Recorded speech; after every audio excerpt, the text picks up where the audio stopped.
হত্যা ধৰ্ষণৰ বলি হৈছে শিশু অভাৱনীয় হাৰত বৃদ্ধি পাইছে শিশু নিৰ্যাতনৰ ঘটনা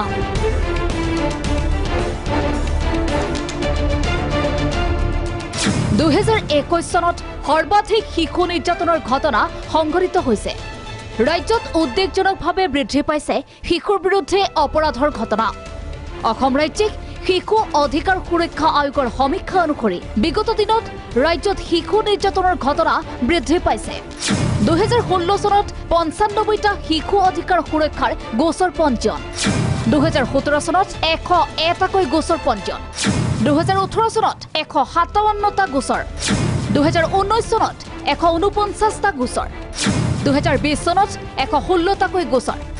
2021 চনত 54টাকৈ শিশু অধিকাৰ সুৰক্ষাৰ গোচৰ পঞ্জীয়ন হৈছে 2016 চনত 9টা শিশু সৰবৰাহৰ গোচৰ পঞ্জীয়ন হৈছিল 2017 চনত 7টাকৈ শিশু সৰবৰাহৰ গোচৰ পঞ্জীয়ন হৈছিল 2018 চনত 10টা গোচৰ 2019 চনত 8টা গোচৰ 2020 চনত 12টা গোচৰ 2021 চনৰ 5 জুলাইলৈকে 5টা শিশু সৰবৰাহৰ গোচৰ পঞ্জীয়ন হৈছে 2016 চনত 8টা শিশু শ্ৰমিকৰ গোচৰ পঞ্জীয়ন হৈছে 2017 চনত 7টা শিশু শ্ৰমিকৰ গোচৰ 2018 চনত 10টা 2019 চনত 8টা 2020 চনত 12টা আৰু 2021 চনৰ 15 জুলাইলৈকে 3টাকৈ শিশু শ্ৰমিকৰ গোচৰ পঞ্জীয়ন হৈছে 2016 চনত 21টা শিশুৰ যৌন নিৰ্যাতনৰ গোচৰ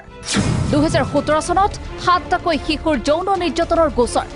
2018 চনত 53টা 2019 চনত 44টা 2020 চনত 32টা 2021 চনত 20টাকৈ শিশুৰ যৌন নিৰ্যাতনৰ গোচৰ পঞ্জীয়ন হৈছে 2016 চনত 4টাকৈ বাল্য বিবাহৰ গোচৰ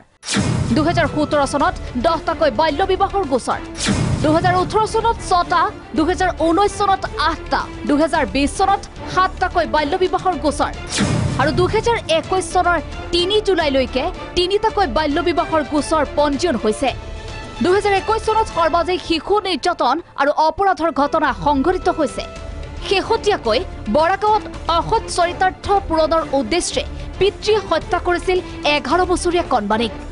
উজনি অসমতো এগৰাকী কলেজৰ প্ৰবক্তাই চিকিৎসক স্বামীৰ সহযোগত বন কৰা শিশুৰ গাত গৰম পানী ঢালি শাৰীৰিক নিৰ্যাতন চলাইছিল এয়া মাত্ৰ কেইটামান উদাহৰণহে উদাহৰণস্বৰূপে যদি আপুনি শিশু যৌন অপৰাধৰ কেছসমূহে চাই আপোনালোকে দেখিব অপৰাধীজন কোন হয় নিজৰ ঘৰত বাস কৰা মানুহ এজন হয় ওচৰ চুবুৰীয়া লোক এজন হয় বা ঘৰৰ মালিক হয় সেইটো মানে এটা অতি জটিল সমস্যা আমি দেখা পাইছো এটা কিন্তু খুব আচৰিত বস্তু দেখিছো যে ভাবিছো যে মানৱৰ এটা পাশবিক ৰূপ এটা বাহিৰলৈ ওলাই আহিছে আৰু সেই পাশবিক ৰূপৰ যি হিংসা